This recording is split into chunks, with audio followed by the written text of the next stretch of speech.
This is the one you've known as Jesus the Christ.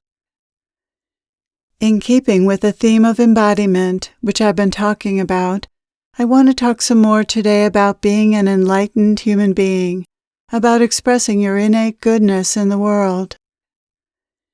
By their fruits you will know them. It is by your behavior that you show what your allegiance is to, whether it's to the ego or to the divine self. In any moment your allegiance will be shown to be with one or the other through your behavior. There's no other option. You are either aligned with and doing the bidding of your ego or your divine self. As I've often said, these are two very different states of consciousness.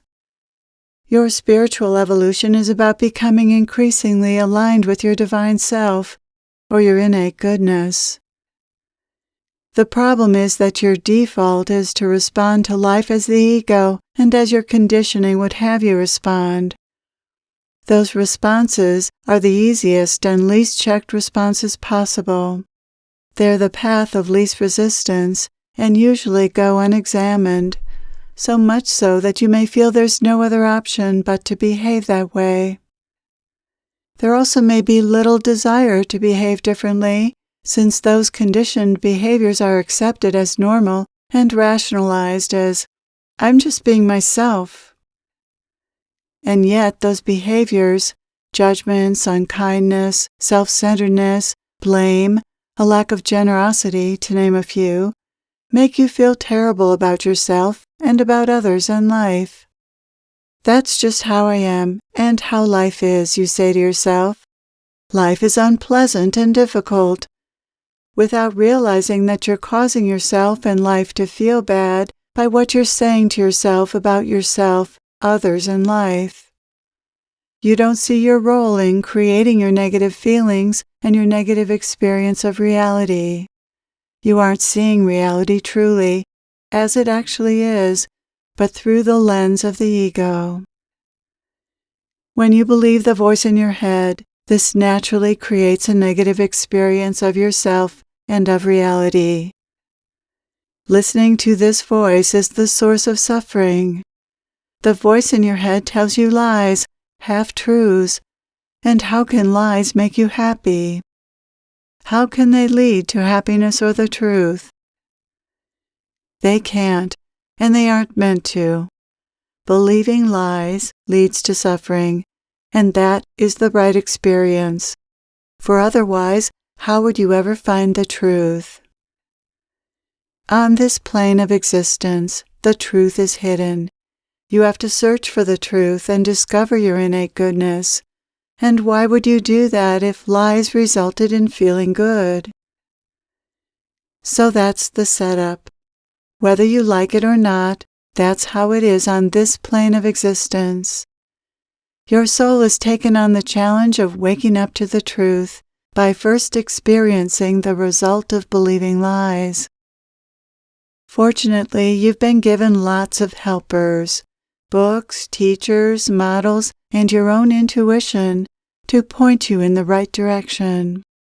You've been given all the resources you need to find the truth once you've seen through enough of the lies that hold the illusion in place.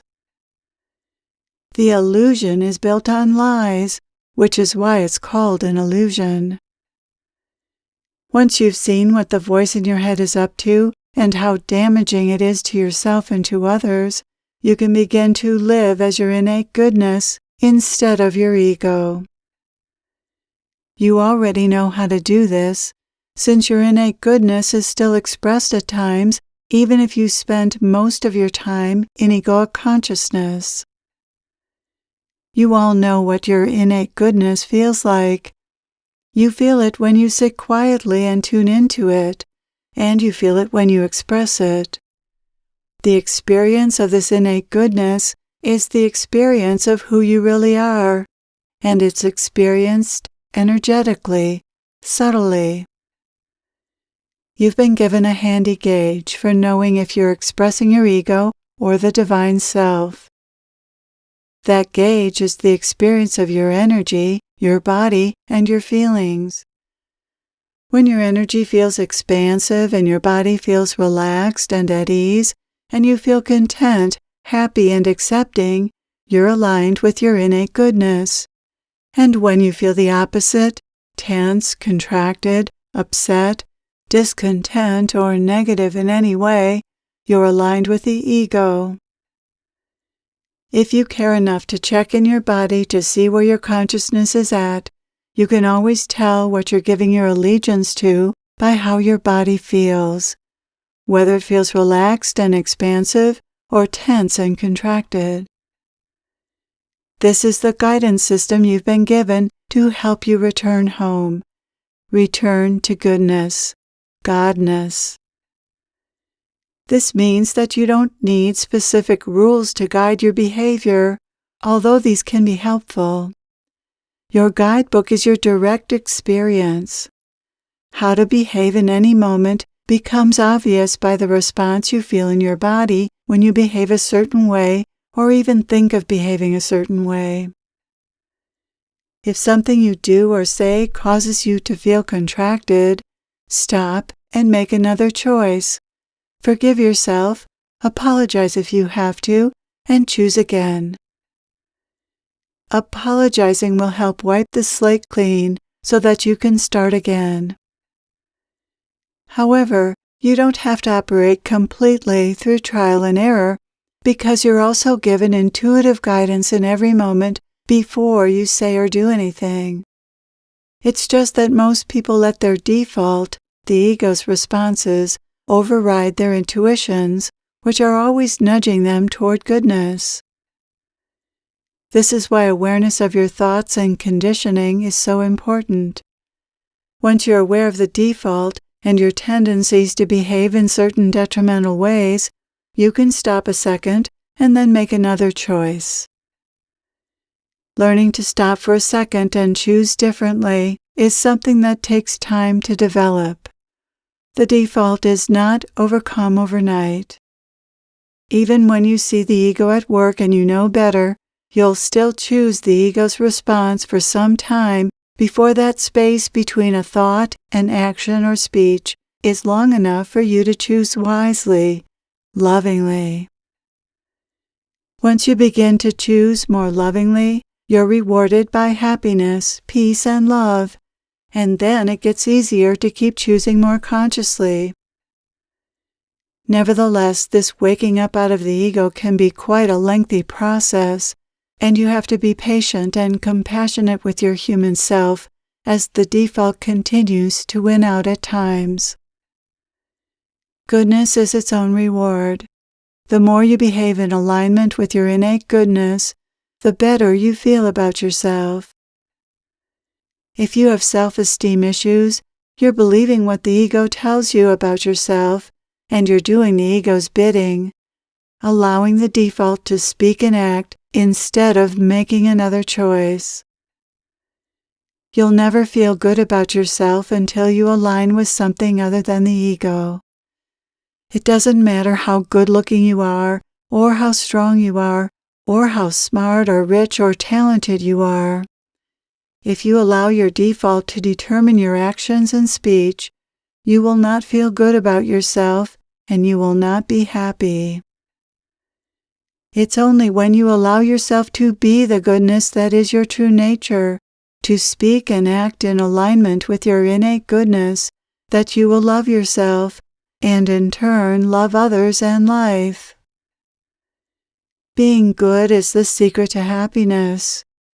Choosing goodness instead of the default is the secret to happiness. Here's the hard part. No one can do this for you. It doesn't matter how many spiritual books you read, or how many retreats you attend, or even how much you want to awaken. You still have to make the choice to not follow the default. As much help as there is on the spiritual path, it comes down to personal responsibility. Only you can choose goodness over the default. Furthermore, this choice has to be made in each new moment. Eventually, this way of being will become automatic, but until it does, a conscious choice has to be made against the path of least resistance. Fortunately, with each conscious choice, choosing against the default becomes increasingly easy as new pathways in your brain are created. With each choice, the new pathway is strengthened, and the path of least resistance becomes less attractive and compelling. This is the work. This is your spiritual work. No one said it would be easy. When your soul chose to come here, it knew what it was getting into, and it said, "Yes, I'm up to the challenge." You chose to be here, although most don't remember making this choice. It's important that you know this, or you might fall into feeling victimized by life. But you are not a victim of life, unless you believe the voice in your head. You are life itself, God itself incarnate. You are God, I am God, everyone and everything is God. As you may have noticed, I like to equate God with goodness. It's an easy shorthand. What is God? God is goodness. Is God in you? Is goodness in you? Yes. You can see this. It's obvious. So notice this goodness and know that your goodness is your God-ness. Celebrate it, express it, and be it. Behave as it moves you to behave, because this goodness is not just an energetic experience. It is alive in you. Your goodness is the divine alive in you and moving you throughout your day. This is who you are, no more, no less. This goodness, this love, is enough. It runs the universe, indeed, the universes. Thank you for being here in this universe. Thank you for your attention. That willingness to attend to this message is your very own goodness. I am with you always.